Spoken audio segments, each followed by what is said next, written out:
at WT, and one thing you learn very quickly is the first econ course you take, you learn it all. It's kind of like plowing a field. You just plow it about that deep.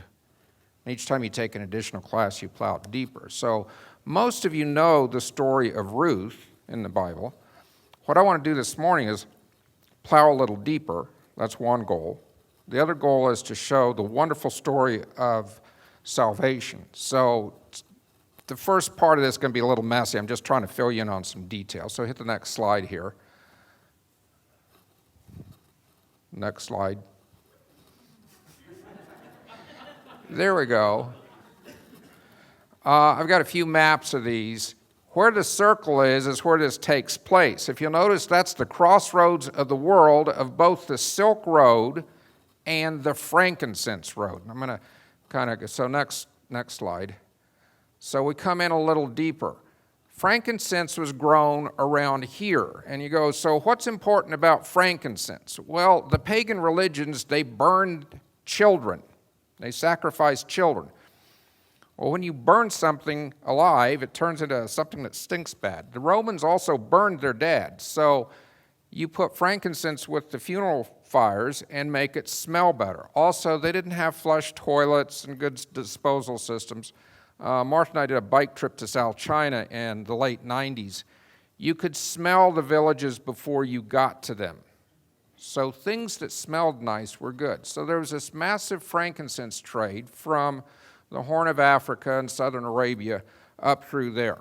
Now, I tell the story in Econ, why do Arabs hate Christians? Now, notice I didn't say Muslims hate Christians. I said Arabs hate Christians. 1.5 years frankincense production was used in Augustus Caesar's funeral. Now, if you're in a frankincense trade, that's a good thing. Okay? Think of that. So, Romans burned their dead. They were pagans. Christians come along, and what do Christians believe? We have a resurrection, so the body has value, so frankincense doesn't. And around 300 AD, the frankincense trade collapsed. Arabia was operating on a one-commodity economy. So they went into a 300-year recession. 300 years. Wow. Do they remember that? Yes, they do. Now let's look at the Middle East. Their economy consists of oil and they're back in the one commodity economy again. So if we can come up with a substitute for oil or not needing oil, what does that do? They've seen that before. So from 300 AD to 600 AD, Muhammad came up in 600 AD, so there's 300 years before Islam. So it's not necessarily a conflict between Muslims and Christianity. It's an economic thing, or part of it. So right now what you're seeing in Afghanistan probably dates back to some of the feelings from the frankincense industry. Okay, go on, next slide. Bethlehem, you can see it on the map, and then Moab. The Moabites were descendants of one of the sons of Lot. The other was an Ammonite. And you can see Ammon north of Moab there. So, distantly related. I actually found a distant cousin of mine. We have a common grandfather from 400 years ago. He lives in England. I wrote him. That's kind of neat. But are we really related? Not really. So, probably speaking a different dialect, if not a different language. Might have looked different because other people they were around. But anyway, Moab's not that far from Bethlehem in a straight line, but you had to go up through Jericho and back down. Next slide. There it is again showing the trade routes. So let's go back to the trade routes. So if Ruth's father-in-law, who comes up in this story, was involved in agriculture at Bethlehem, and they have a famine, maybe he goes over to Moab and gets in a trucking business. Now, Job came from that area east of the Jordan. It says in the book of Job he had 7,000 camels. What do you do with 7,000 camels? What have I taught you? Haul frankincense or silk. There was an extensive route coming in from China and India also. So, next slide. we see this here. If you're smart enough and you get up in the morning and the wind's blowing out of the southwest, what's the weather going to be like? Hot and dry. If it's blowing out of the east, what's it going to be like? Kind of damp and foggy and stuff. It's called an upslope condition. Being a pilot, we have to learn all this stuff. So here's the Mediterranean Sea. The wind blows. If the wind's blowing in from the sea toward the east, it'll blow up the hill. This is where the Philistines lived. That's why they were rich, besides the shipping industry. And this is the Judean Wilderness on this side. And you can see it on the other side over here. So if you're on this part of the Jordan Valley, it's going to be dry. If you cross over to Moab, you're getting the upslope conditions again, so it's going to be wet. So why did Elimelech move from Bethlehem over to Moab? It could have been because they had rain there and they weren't having it there. So if you have an exceptionally dry year, you have no rain in Bethlehem, but you might have rain in Moab. Also the trade routes. So am I digging a little deeper in the book now? Okay, next slide. Okay, let's learn some names here. Naomi married a man named Elimelech. He was related some way to Boaz. Now, I'm going to make some assumptions here. Economists do that. They make assumptions. Just to understand the story better, this is not provable, but it's kind of a thought. Salmon, it's stated in the book, was Boaz's father. Salmon married Rahab. Remember that story? Now, one commentary said there might have been a few generations between them, but I'm not so sure. Rahab wasn't Jewish. Ruth comes from Moab. She's not Jewish. So how Jewish was David? But anyway, so let's assume for the story, it'll help the interpretation better, that Salmon and Elimelech were brothers. Boaz was a nephew of Elimelech. Now, Elimelech had two sons, Mahlon and Chilion. Each one of them married Ruth and Orpah. We talk about them a little bit in the story. All three of those men died. Okay? With me? So we have three widows. This was Moab, and this was Bethlehem over in Israel. Next slide. See where we are. Okay, we talk about wheat harvest. So the way they would harvest wheat is you'd grab a bundle of wheat and then cut it off at the bottom with some sort of sharp tool. We call them sickles, but it depends what they had. If they didn't, can you imagine brass sickles? You'd be sharpening it all day long. I cut some wheat for Mary for some decorations this year, and I used a pocket knife, and it got dull exceptionally fast. So it'd be hard work. So you take your stalks with the wheat on it, and you put it on what, in essence, is a basketball court, and you beat it, you walk oxen on it. There's a verse that says, don't muzzle the ox. That means if he wants to eat some while you're doing this, let him eat some. Next slide. Then after you get the grain crushed out of the stalks, then you throw it up in the air and the wind blows the stalks away, or chaff. That's also called chaff. And the grain falls down, and then you sweep it up. Now, in the Gideon story, he was in a wine press. Now, normally you put your threshing floors up on a hill. A wine press is a hole in the ground. This stuff itches. It's really bad. So can you imagine being in a swimming pool, throwing that stuff up and having it come down your collar? Okay, next slide. And then they separate. Here they've got the straw on one side. They'll use the straw for fuel, but they've got the grain there, and then they eventually eat that. Okay? We use it in bread and pasta and such. Now, do you see all the work that goes into getting to this point? Is there a temptation to steal it? You bet. And I'll talk about cats and dogs. Dogs do jobs for people. What do cats do? They eat mice that are eating your grain. So what do you do with the cat? You try and convince the cat to come out of the desert into your farm and take care of the mice. So what do the cats do? Well, what do I get for it? So you wonder why cats act the way they do? Okay, next slide. I think that's about the end. Okay, yeah, this one. There's a stage in this story that takes place in the gate. Now, the top picture is the outside. This is the Damascus Gate at Jerusalem. Now, this is going to shock you. That architecture there is contemporary to Santa Fe, New Mexico. The Ottomans rebuilt the old city of Jerusalem at about the same time that Santa Fe and St. Augustine were being built in the New World. But they built it on old foundations. But anyway, top picture's on the outside. The bottom picture's on the inside. So it's not like a gate on a fence. It's more like a street or a hallway. And if you're going into town, this is prime real estate. You're going to want to have a shop here, right?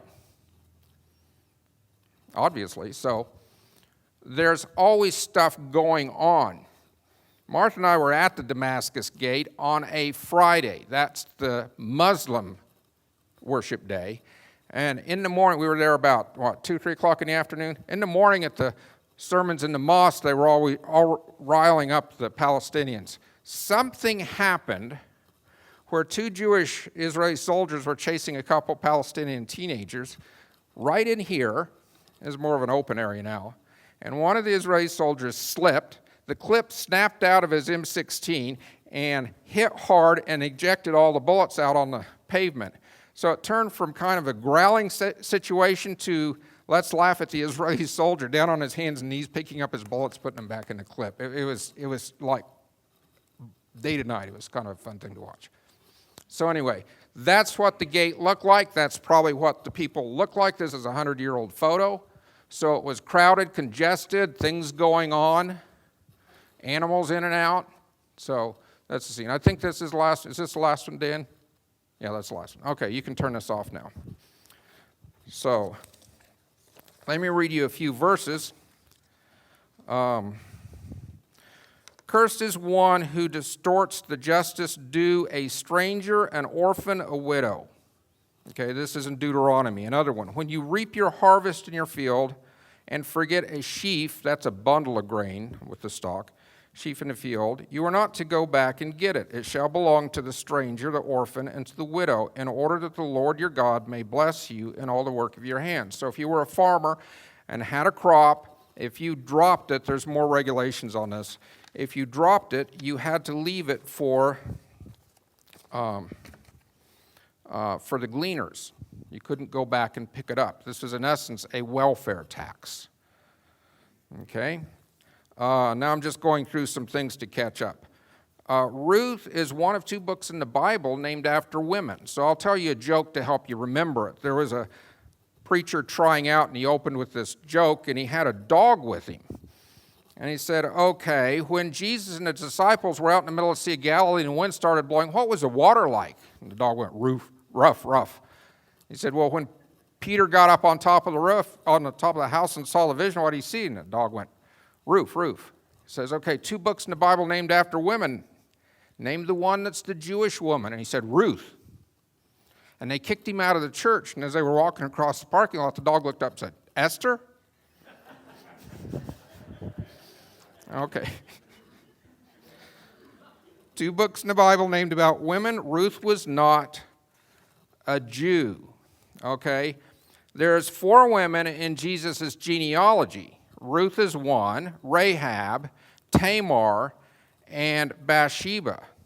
In some way, Rahab, Ruth, and Tamar are referenced in the book of Ruth. That's interesting. That's a little detail. Let me see if anything else. Okay. Now, Kinsmen Redeemer. So if a man dies and leaves a widow, okay, so Elimelech dies and his sons die, his family line will end, where she can go to the next nearest kinsman and say, redeem me, and he has to buy back the land that her husband sold and possibly marry her, and then her child then will have that land will go off in Elimelech's name, not the new husband's name. So here's the passage. It's in Deuteronomy 25, 7 through 10. If a man does not desire to take his brother's widow, then his brother's widow shall go up to the gate to the elders and say, now you saw the gate. It's a busy place. So here's this upset woman going there making a scene, and she's going to make a bigger scene.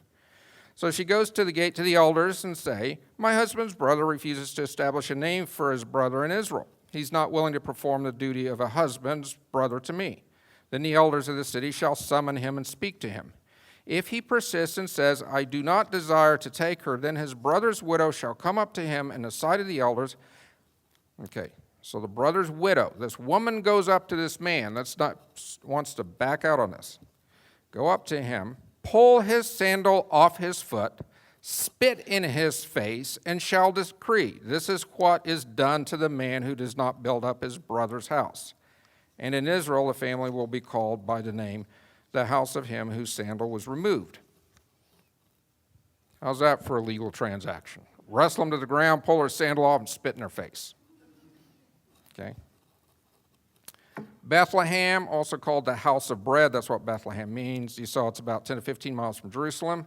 Pastor Steve brings out the lambs in Bethlehem are bred for the Passover. No doubt the wheat's grown for the Passover bread. So there's good trade between the two.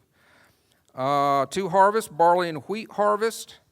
Barley harvest is March and April. Wheat harvest is June and July. The reason this is odd, okay, now you all know the story of Ruth pretty well. So Boaz proposes to Ruth. Ruth proposed to Boaz, actually. They agree to get married during the barley harvest, and I'll try and point this out when we get to it. But then it says she gleans on into the wheat harvest. She's still a poor widow out there doing the welfare thing, and she's engaged to the richest man in town. Does this make sense? Well, I discussed this with Victor, and he and I kind of are in agreement. If Ruth would marry Boaz during the barley harvest, then they would have a joint account, and they would have to leave 10% of the crop in the field for the poor people. If she stays unmarried, Matt likes this one, she's still a poor widow, and she can pick up that 10%, and then they get married and put it into the joint account. Did you know that was in there, Steve? Maybe, maybe not. More assumptions. The other thing, and this is probably more legitimate, I'm in the process right now of transferring some farmland from one tenant that rents it and pays me a share of the crop to another tenant that rents it and pays me a share of the crop. But growing crops belong to the original tenant.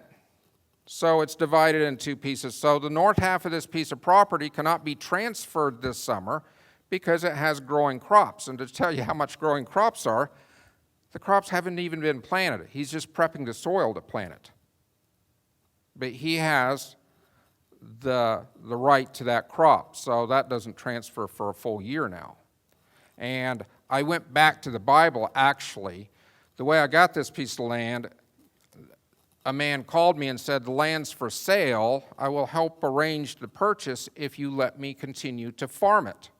Because the original owner doesn't want to own it anymore. And I said, that's fine. That farmer died 10 years ago, but his wife was still alive. I really wanted, and it would be better if I could have transferred it, but I wasn't going to take land away from a widow. So she died this last fall, and her son-in-law is farming it, and he wants to reduce his size of operation anyway. So we're doing the transfer, but I kept her on as a widow, even though she was incapable of hardly walking. But through her son-in-law, she could farm it. So bringing it up to common. Okay, talked about Mennonites and Ammonites. Naomi. Naomi could have been as young as 33 to 35. Assuming she was 15 when she gave birth the first time, and her son that got married and died was around 20, put around 33, 35 to 40. She was still able to bear children. This is important. So who is the widow that could request the Kinsmen Redeemer? Was it Naomi or Ruth? This is interesting. We'll see it in the story.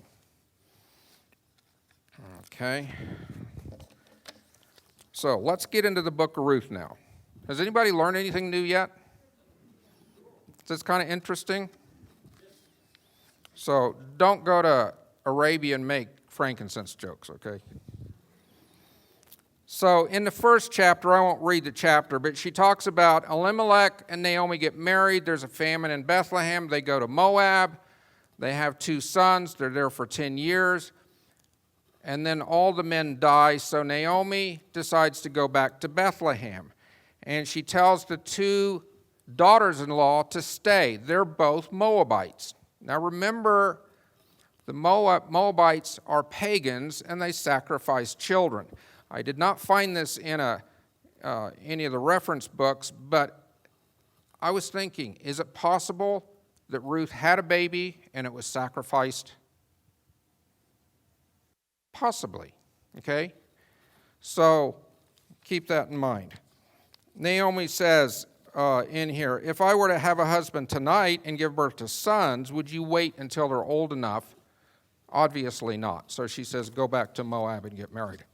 Now, Ruth says, I will stay with you. And this is a set of verses used in weddings, but it's actually between a daughter-in-law and a mother-in-law. She says, do not plead with me to leave you or turn back from following you, for where you go, I will go. Where you sleep, I will sleep. Your people shall be my people, and your God, my God. She might be fed up with paganism. I could see that. Where you die, I will die, and there I will be buried. May the Lord do so to me, and worse, if anything but death separates me from you. Makes a good wedding vow, but it was between two women, actually. Naomi then takes Ruth, and they go back to Bethlehem. It was not a fun journey. It was going down to the Dead Sea level and then back up. I've been there. It'd be a rough trip, several days, okay? Now, the actual story, I think, actually takes place in just a few days. Not a long period of time, actually just a few days. And I don't think it was a love story. Okay, so let's start reading here. So Naomi returned, and with her Ruth, the Moabitess, her daughter-in-law, who returned from the land of Moab. Notice how many times they talk about Ruth being from Moab or being a Moabitess. Okay, they probably all looked alike, but they used labels back then. Now Naomi had a relative of her husband, a man of great wealth, of the family of Elimelech, whose name was Boaz.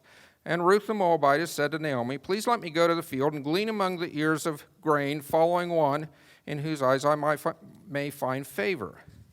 So some farmers probably didn't allow the gleaning. And she said to her, go, my daughter. So she left and gleaned in the field after the reapers, or behind the reapers. And she happened to come to the portion of the field belonging to Boaz, who was of the family of Elimelech. Now Boaz came from Bethlehem, and one reference said he might have been coming in from a war. Get the timing on this. If his father is Salmon, and Salmon married Rahab, Joshua wouldn't be long dead if he was dead at all, and Boaz might have been part of the conquering armies. That's another assumption, but it doesn't give the details here. Now behold, Boaz came from Bethlehem and said to the reapers, may the Lord be with you. And they said to him, may the Lord bless you. Again, he treated his employees well. Then Boaz said to his servant, who was in charge of the reapers, whose young woman is this? And the servant in charge of the reapers replied, she is the young Moabite woman who returned with Naomi from the land of Moab. And she said, please let me glean and gather after the reapers among the sheaves. So she came and has remained from morning until now. She has been sitting in the house for a little while. They would construct little shelters so you could get in the shade. Then Boaz said to Ruth, listen carefully, my daughter. Okay, that's an indication that Boaz was probably older. Doesn't say Boaz might have had another wife. They did that back then, but we don't know for sure. Do not glean in another field. Furthermore, do not go from this one, but join my young women here. Keep your eyes on the field which they reap, and after them indeed. Indeed, I have already ordered that my servants not to touch you. When you are thirsty, go to the water jars and drink what the servants draw. Now, this doesn't sound like much, but they use pottery jars or animal skins. Probably pottery jars in this case. They were porous clay, and the reason for that, if you've all had a swamp cooler, if you have evaporating moisture on the outside, it will keep the water on the inside cooler. They had stuff figured out back then. They weren't stupid. But if she could drink Boaz's water, she didn't have to haul water from home. She didn't have to haul a water container home, which meant she could haul more grain home. They were hand-carrying everything. Okay? Then she fell on her face, bowing to the ground, which is a common Asian custom, and said to him, why have I found favor in your sight that you should take notice of me, since I am a foreigner? Boaz replied to her, all that you have done for your mother-in-law after the death of your husband has been fully reported to me, and how you left your father and your mother and land of your birth and came to the people that you did not previously know. Now, how did Boaz know all that? It's a small town. Remember the joke? In a small town, when you dial a wrong number, you'll talk for 20 minutes. Okay? They gossip back then. May the Lord reward your work, and may your wages be full from the Lord, the God of Israel, under whose wings you have come to take refuge. And the word for wings also means cover. We'll see that later. Then she said, I found favor in your sight, my Lord, for you have comforted me and indeed have spoken kindly to your servant, though I am not like one of your female servants. At mealtime, Boaz said to her, come here that you may eat of the bread and dip your piece of bread in the vinegar. Okay, when you process wine, it turns into wine, and then it turns into vinegar. This is the end of the year. It's about 10 months since the grape harvest, so all you have left in the neighborhood is vinegar. Besides that, does anybody take French bread and put some olive oil and sometimes salad vinegar in it and dip the bread in it? Anybody ever do that? What do you call oil and vinegar anyway? Salad dressing. How about croutons at a restaurant with your salad? So that's basically what they were doing. So Boaz provided her lunch, so he's spending money on her, providing her water, watching out for her security. So she sat beside the reapers, and he served her roasted grain, and she ate and was satisfied and had some left that she stuck in her pocket and took home. You'll see that later. When she got up to glean, Boaz commanded his servants, saying, let her glean among the sheaves and do not insult her. Now this is important. A gleaner would go in after the harvesters had passed through the field. He said, let her work in the field while we're cutting. So that's an extension there. Also, you were to properly slip out for her some grain from the bundles and leave it so she may glean. And do not rebuke her. Don't tease her. Don't say anything bad. So she gleaned in the field until evening. Then she beat out what she had gleaned, and it was about an ephah of barley. That's about 30 pounds. She picked it up and went into the city. 30 pounds. I'm too lazy to carry that across the hallway, okay? She also took out some and gave to Naomi and what she had left, and she was satisfied. Her mother-in-law then said to her, where did you glean today, and where did you work? May he who took notice of you be blessed. So she told her mother-in-law with whom she had worked and said, the name of the man with whom I worked today is Boaz. Okay, you ever heard the term, it takes two people for a successful marriage? A willing daughter and a pushy mother? Okay, Naomi was a pushy mother. Naomi said to her daughter-in-law, may he be blessed to the Lord who has not withdrawn his kindness from the living and from the dead. Again, Naomi said to her, this man is our relative. He is one of our redeemers. I don't think Ruth understood the details of the law. Naomi did. Remember that tax evasion? What's the difference between tax evasion and tax avoidance? Jail. Okay, so we're talking about tax avoidance here. So Naomi knew the game. I don't think Ruth did to the detail that's going on, and you'll see this here. I'll try and wrap this up pretty quick. Then Ruth the Moabites. So anyway, I'll skip some parts here. Naomi sets it up. She says, one night, she says, Ruth, wash yourself, perfume yourself. The barley harvest has ended. Boaz will be out on the threshing floor. One of the commentaries said the threshing floor was probably leased out at various times, so you had your time, okay? So she took a bath, put on perfume, put on her best clothes, probably a cloak also. That was referred to, so nobody could recognize her. And she was to go out after dark and do something. So let's get the scene set. We have a pile of grain. There's thieves in the country, so the men would, this is thought how it happened. The men would sleep with their head to the pile of grain and their feet extending out and circle the grain. So you had the harvesters and the supervisor. They were celebrating, so they had been eating a lot and possibly drinking. Now, I don't know how much alcohol was in it because it was the end of the year and that probably evaporated out. But they were still happy at a good harvest and full and tired, and the night cooled off, so they were sleeping good. So she lays down her feet to his feet. You got this? Okay. So she went down to the threshing floor and did according to all her mother-in-law had commanded her. Let me go back here.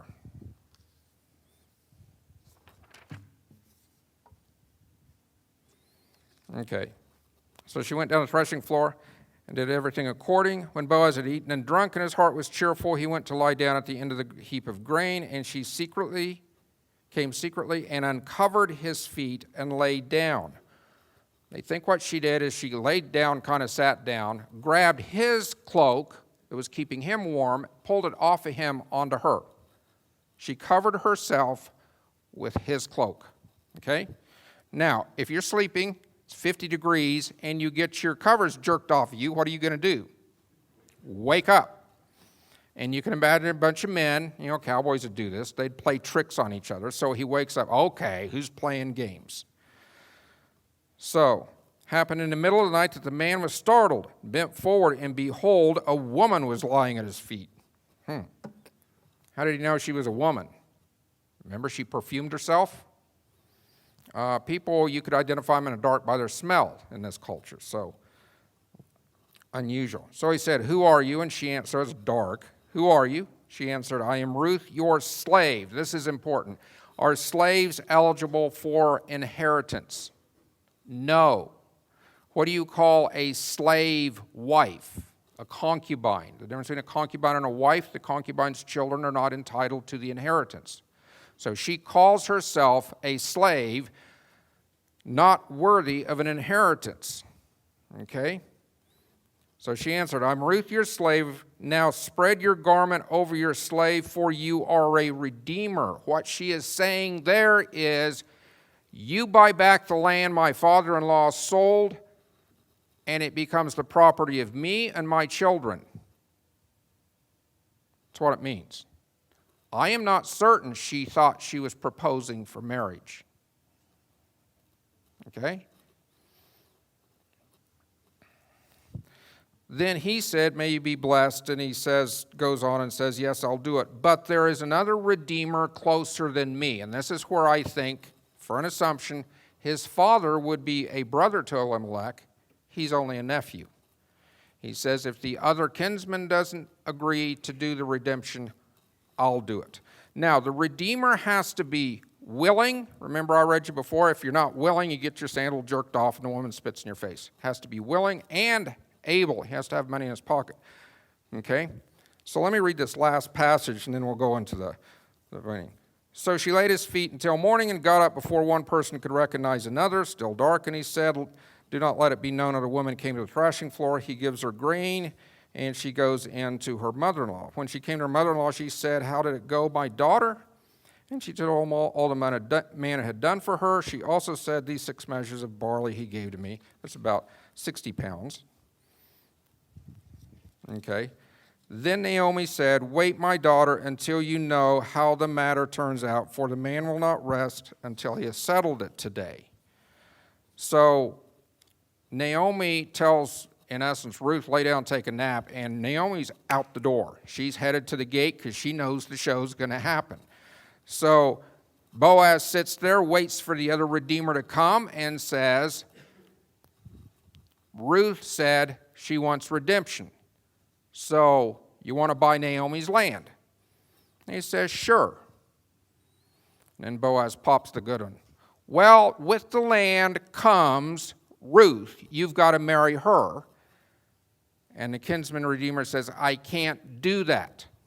It will destroy or mess up my inheritance. Now think, if Salmon marries Ruth and they have a child, so they've taken the inheritance Boaz is going to get to fund the purchase of this piece of land, and then it's going to go to another child. If Boaz marries Ruth, it stays with Boaz, because Boaz's son will also be Ruth's son. Does that make sense? So the other kinsman redeemer is saying, it makes more sense for you to do it than me to do it, and it keeps our inheritance intact. Besides, you like her. She's cute. Okay?